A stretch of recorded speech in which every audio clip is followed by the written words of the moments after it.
আপনাদের সাথে যুক্ত হয়েছে ঠাকুরগাঁও চৌরাস্তা থেকে। ক্যাপশনে যেমনটা দেখতেছিলেন যে ইনকিলাব মঞ্চের যে আহ্বায়ক ওসমান হাদি তিনি আর নেই, সিঙ্গাপুরে চিকিৎসা নেওয়া অবস্থায় আজকে কিন্তু তিনি মারা গিয়েছেন। আমরা বর্তমান রয়েছি ঠাকুরগাঁও যে চৌরাস্তা রয়েছে সেখানে।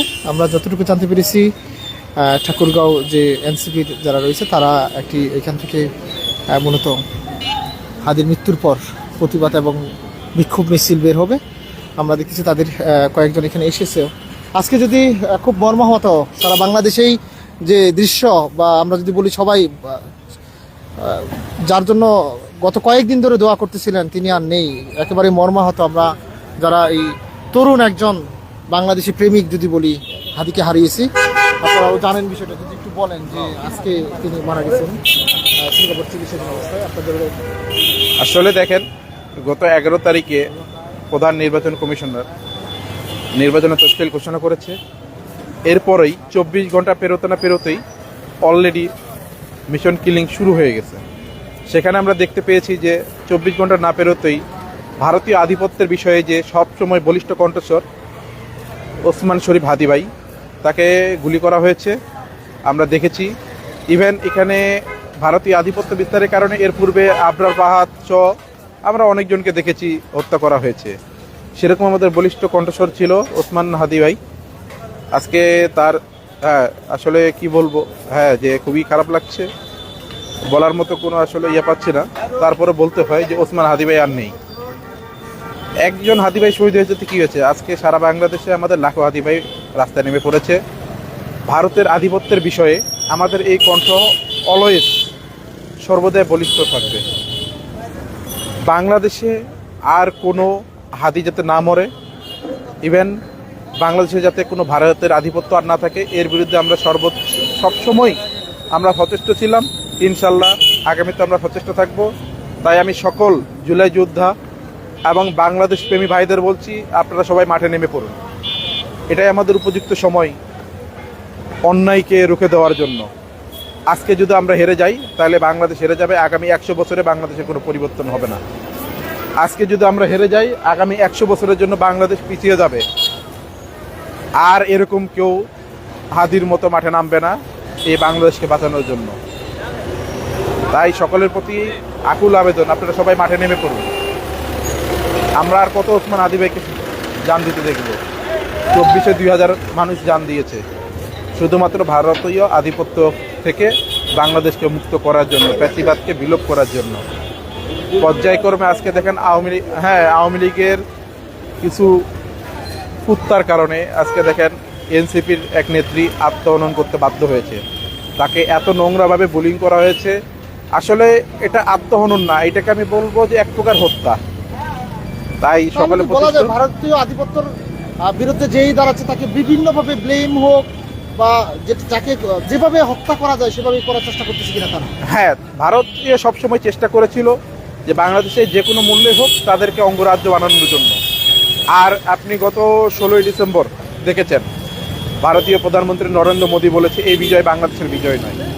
যদি এই বিজয় বাংলাদেশের বিজয় না হয়ে থাকে তাহলে পূর্বে যে বাংলাদেশ স্বাধীন সুলতান সালতানাত ছিল, বাংলাদেশের অঙ্গে যেগুলো ছিল আমরা সেগুলোকে স্বাধীন করে আবার নতুন ভূখণ্ডে মানচিত্র গঠন করে দেখাবো ইনশাআল্লাহ। এই আমাদের টার্গেট। আর ভারতীয় আধিপত্যের বিস্তার এখান থেকে আমরা শেষ করব।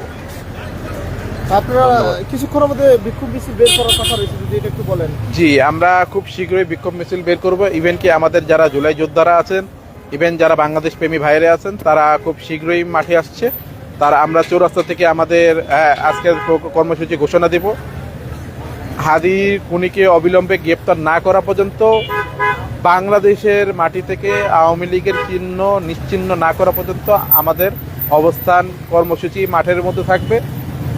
ভারতের আধিপত্য ধ্বংস না করা পর্যন্ত আমরা মাঠ থেকে আর ঘরে ফিরবো না, যেমনটা আমরা করেছিলাম 2024 সালে জুলাই মাসে। ঠিক সেইভাবে আমরা আজকে ভারতের আধিপত্যের চূড়ান্ত এক কথায় চূড়ান্ত শেষ না দেখে আমরা আর ঘরে ফিরবো না। ইনকিলাব কিছুক্ষণের মধ্যে আপনাদের বিক্ষোভ মিছিল শুরু হবে। আমরা ইনকিলাব জিন্দাবাদ। যতটুকু জানি যে ইনকিলাব মঞ্চের যে আহ্বায়ক আপনারা সবাই জানেন ওসমান হাদি তিনি আর নেই, তিনি শাহাদাত বরণ করেছেন। আমি যদি বলি যে তিনি আর নেই, শাহাদত বরণ করেছে। ইনকলাব মঞ্চের যে গুলিবিদ্ধ হয়েছিলেন গত 12ই ডিসেম্বর শুক্রবার জুমার নামাজের পরপরই তাকে কিন্তু গুলি করা হয়। তিনি সিঙ্গাপুরের একটি হাসপাতালে কিন্তু চিকিৎসাধীন অবস্থায় ছিলেন এবং আমরা বিভিন্ন গণমাধ্যম সহ বিভিন্ন জায়গায় কিন্তু আমরা নিশ্চিত হয়েছি যে তিনি মূলত তিনি শাহাদত বরণ করেছেন। এবং ভারতীয় আধিপত্যের বিরুদ্ধে যে মহান বিপ্লবী বলা হয় ওসমান হাদিকে, আমি যদি এক কথায় বলি যে ওসমান হাদির যে কণ্ঠস্বর ভারতের বিপক্ষে এবং বিপ্লবী যে সুর, সেই জন্য এই ওসমান হাদিকে কিন্তু শাহাদত বরণ করতে হয়েছে, তেমনটাই বলতেছেন তার যারা মূলত ইনকলাব মঞ্চ সহ আপামার যারা রয়েছে তারা। এবং আমরা রয়েছে ঠাকুরগাঁও চৌরাস্তায় বর্তমান। কিছুক্ষণের মধ্যেই মূলত বাংলাদেশ প্রেমী যারা রয়েছে, এক কথায় যদি বলি, তারা কিছুক্ষণের মধ্যেই ঠাকুরগাঁও চৌরাস্তা থেকে একটি বিক্ষোভ মিছিল বের করার কথা রয়েছে এবং আমরা এখানে কিন্তু অবস্থান করতেছি। এছাড়াও আমরা সামাজিক যোগাযোগ মাধ্যমগুলোতে কিন্তু আমরা চোখ রাখতেছিলাম যে সারা দেশবাসীকে কাঁদিয়ে কিন্তু ওসমান হাদি চলে গেছেন। আমরা ফেসবুকে তার যে গত কয়েকদিন ধরে বাংলাদেশের মানুষ তার জন্য যে দোয়া করতেছিলেন সেটাও আমরা লক্ষ্য করতেছিলাম। আজকে তিনি শাহাদাত বরণ করার পর, অর্থাৎ মারা যাওয়ার পরই কিন্তু ফেসবুক জুড়ে তার জন্য যে আমরা যদি বলি যে এক শোকের ছায়া, সেটা কিন্তু শুধু ফেসবুকটা, আমি যদি বলি সব জায়গায় সারা দেশ জুড়ে যে শোকের ছায়া সেটা কিন্তু নেমে এসেছে। অর্থাৎ বাংলাদেশে এই ওসমান হাদি কে মানুষ যেভাবে ভালোবেসেছিলেন, সেই ভালোবাসার একজন মানুষকে চলে যেতে হয়েছে, সেটা কিন্তু আমরা দেখেছি ফেসবুক সহ সব জায়গায় সরগরম রয়েছে। এবং আমরা কিন্তু দেখেছি ইতিমধ্যে বিভিন্ন যারা এনসিপির নেতারা রয়েছে তারাও কিন্তু বিভিন্ন পোস্ট দিয়েছে। এরপরে আমরা দেখছি যে সাবেক ক্রীড়া উপদেষ্টা আসিফ মাহমুদ সজীব ভুঁইয়া, তিনিও কিন্তু তার ফেসবুকে লিখেছেন যে জুলাই গণ অভ্যুত্থানের অগ্রসৈনিক, আধিপত্য বিরোধী লড়াইয়ের সংগ্রামী নেতা ও ইনকলাব মঞ্চের মুখপাত্র ওসমান হাদি ভাই শাহাদত বরণ করেছেন। তার সেখানেও লিখেছেন। অর্থাৎ আমরা ফেসবুক জুড়ে যেরকম দেখেছি। এবং আপনাদের যদি বলে রাখি যে ওসমান হাদি যিনি রয়েছেন, ওসমান হাদি ঢাকা 8 আসনের স্বতন্ত্র প্রার্থী হিসেবে নির্বাচনের জন্য কিন্তু প্রচারণা চালাচ্ছিলেন। সেই প্রচারণার অংশ হিসেবে কিন্তু গত 12ই ডিসেম্বর কিন্তু আমরা দেখেছি যে তাকে দুপুরে রাজধানীর পুরানা পল্টন বক্সে যে কালভার্ট সড়কে তাকে গুলি করে দুর্বৃত্তরা, এবং মাথায় গুলিবিদ্ধ হয়ে তিনি কিন্তু আহত হন। তারপরেই হাসপাতালে ভর্তি করানো হয় এবং এখন পর্যন্ত আমরা আপনারা যতটুকু জানেন যে তিনি শাহাদত বরণ করেছেন।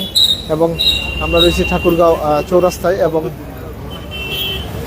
বলেন আমরা ঠাকুরগাঁও চৌরাস্তায় রয়েছি। ইতিমধ্যেই এনসিপি এবং মূলত দেশপ্রেমিক যারা রয়েছে তারা কিন্তু এখানে জড়ো হচ্ছে এবং কিছুক্ষণের মধ্যেই বিক্ষোভ মিছিলটি সেটি কিন্তু এখান থেকে শুরু হবে, তেমনটাই যে দেখেছি। এবং সারা বাংলাদেশের যদি আমি আপনাদেরকে চিত্রর কথা বলি, সারা বাংলাদেশে কিন্তু যে উত্তাল সেটা কিন্তু হয়েছে ইতিমধ্যেই, সারা দেশ জুড়েই যে উত্তাল সেটা কিন্তু হয়েছে। এবং হাদিকে মূলত যে টার্গেটে পরিণত করা হয়েছিল বিভিন্ন গণমাধ্যম সহ আমরা যতটুকু জানতে পেরেছি, ভারতের আধিপত্য বিরুদ্ধে হওয়ার কারণে কিন্তু তাকে এভাবে কিলিং মিশনে নেওয়া হয়, তেমনটাই আমরা দেখেছি বিভিন্ন গণমাধ্যমে। এবং আজকের যে শোকের ছায়া, সারা দেশ জুড়ে যে শোকের ছায়া সেটা কিন্তু নেমে এসেছে। এবং আমরা আপনাদেরকে দেখানোর চেষ্টা করতেছিলাম যে আমরা বর্তমান চৌরাস্তা রয়েছে এবং কিছুক্ষণের মধ্যেই এখান থেকে কিন্তু একটা বিক্ষোভ মিছিল বের হওয়ার কথা রয়েছে। এবং সারা দেশ জুড়ে কিন্তু আজকে বিভিন্ন জায়গায় বিক্ষোভ মিছিল হচ্ছে। এবং এই একজন হাদি, আমি যদি বলি যে ওসমান হাদি, যিনি বাংলাদেশের দেশপ্রেমিক অকতব্য সৈনিক, যিনি একজন জুলাই যোদ্ধা, তিনি এই তার যে সংগ্রাম এবং তারপরেও যে 8 আসনে তিনি নির্বাচনে যে প্রার্থী হয়েছিলেন, পরবর্তীতে আমরা বিভিন্ন সময় দেখেছি তার যে প্রচারণা, তিনি সবসময় ভারত বিরোধী যে তার স্লোগান, সেই স্লোগানে কিন্তু কম্পিত হয়ে তো ভারতের আধিপত্যবাদী যারা রয়েছে তাদের, এবং সেই জন্যই কিন্তু তাকে কিলিং মিশনে টার্গেট করা হয়েছে, এমনটাই বিভিন্ন গণমাধ্যম থেকে আমরা জানতে পেরেছি। আমরা যদি একটু বিভিন্ন গণমাধ্যমে আমরা অনেকক্ষণ ধরে চোখ রাখতেছিলাম, দেখতেছিলাম যে ওসমান হাদি মারা গিয়েছে। ইতিমধ্যে কিন্তু শাহবাগ মোড় সব বিভিন্ন জায়গায় কিন্তু তিনি বিক্ষোভ মিছিল হচ্ছে এবং সবাইকে কাঁদিয়ে কিন্তু তিনি চলে গিয়েছেন। আজকে আপনারা জানেন সিঙ্গাপুরে একটি হাসপাতালে তিনি চিকিৎসাধীন অবস্থায় রয়েছেন।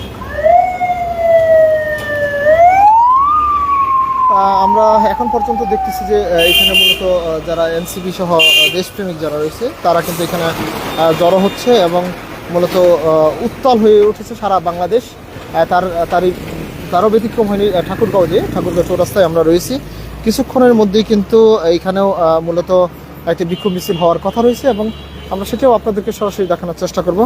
যেমনটা বলতেছিলাম যে ওসমান হাদির যে কথা বলতেছিলেন ইনকলাব মঞ্চের আহ্বায়ক, তাকে যে নির্মমভাবে শাহাদাত বরণ করা হয়, অর্থাৎ তিনি মৃত্যুবরণ করেন, মূলত ভারতীয় আধিপত্যবাদের জন্যই কিন্তু তাকে এভাবে নির্মমভাবে তাকে হত্যা করা হয়। এবং আমরা দেখতেছি স্থানীয় সহ সবাই সারা বাংলাদেশ জুড়েই কিন্তু তার জন্য সুখের যে ছায়া, আজকে যদি আমি বলি যে তার মৃত্যুর খবর ছড়িয়ে পড়ার পরেই কিন্তু সারা দেশ জুড়েই যে শোকের ছায়া সেটা কিন্তু নেমে এসেছে পথে ঘাটে সব জায়গায়। আমরা যেমনটা দেখছি এবং সামাজিক যোগাযোগ মাধ্যমেও আমরা দেখতেছিলাম যে মূলত যে হাদির মৃত্যুর ইনকলাব মঞ্চের আহ্বায়ক হাদির মৃত্যুর পরেই কিন্তু যে শোকের ছায়া সেটা কিন্তু লক্ষ্য করা গেছে।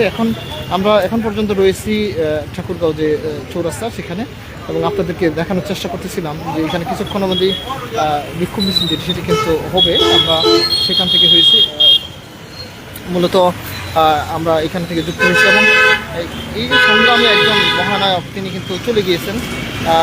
এবং তাদের যারা রয়েছে সবার একটাই মূলত চাওয়া, সেটা হচ্ছে যে এই ওসমান হাদির যে খুনি, সে দেশের বা দেশের বাহিরে যে কোনো মানে যেখানেই থাক না কেন তাকে যেন দ্রুত গ্রেপ্তার করা হয় এবং আটক করে তাকে শাস্তির আওতায় আনা হয়। তেমনটাই কিন্তু মূলত এই যারা বিভিন্ন জায়গায় রয়েছে তারা কিন্তু তেমনটাই, যারা মূলত দেশপ্রেমিক নাগরিক যারা রয়েছে তারা কিন্তু তেমনটাই প্রত্যাশা করতেছে। আমরা দেখেছি যে মূলত এই ওসমান হাদিকে নিয়ে কিন্তু ইতিমধ্যেই মিজানুর রহমান আজারি স্ট্যাটাস দিয়েছে, আমরা ফেসবুকে সেটাও দেখেছি। আবরার ফাহাদ আবু সাঈদের কাতারে যুক্ত হলেন ওসমান হাদি, অর্থাৎ তাকে নিয়ে আমি যদি এক কথায় বলি যে সুখের যে ছায়া সেটা কিন্তু বাংলাদেশ জুড়েই নেমে এসেছে। এবং সবার যে প্রত্যাশা যে যত দ্রুত সম্ভব ওসমান হাদির যে খুনি রয়েছে তাকে যেন গ্রেপ্তার করা হয়। এর মধ্যে যদি আমি একটু বলে রাখি, কিছুক্ষণের মধ্যে কিন্তু জাতির উদ্দেশ্যে ভাষণ দিবেন প্রধান উপদেষ্টা, আমরা সেটাও কিন্তু জানতে পেরেছি। অর্থাৎ কিছুক্ষণের মধ্যে জাতির উদ্দেশ্যে কিন্তু প্রধান উপদেষ্টা ভাষণ দিবেন। এবং আমরা দেখতেছি এই ওসমান হাদিকে নিয়ে বিভিন্ন রাজনৈতিক দল রয়েছে, তারাও কিন্তু বক্তব্য দিচ্ছে। আমরা ইতিমধ্যে দেখতেছি তারা কিন্তু হ্যান্ড মাইক নিয়ে রেডি হচ্ছেন, মানে মূলত ওই যে তাদের যে বিক্ষোভ মিছিল সেটি কিছুক্ষণের মধ্যে শুরু হবে।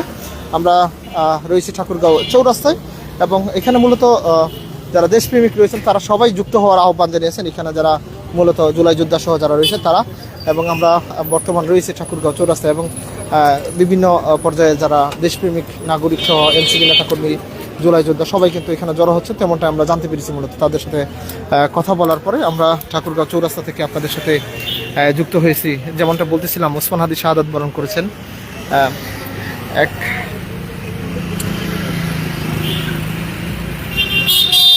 দেশপ্রেমিককে এত তাড়াতাড়ি হারাতে হবে, এটি খুবই কষ্টের, হয়তোবা ভাষায় প্রকাশ করার মতো না।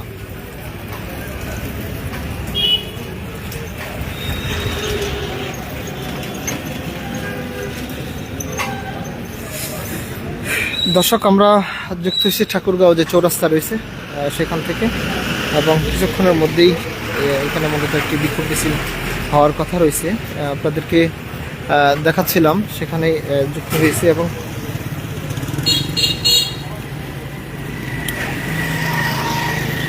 তরুণ উদীয়মান একজন যে শাহাদাত বরণ করেছে, যে যাকে নির্মমভাবে গুলি করে শাহাদাত বরণ করতে হয়েছে।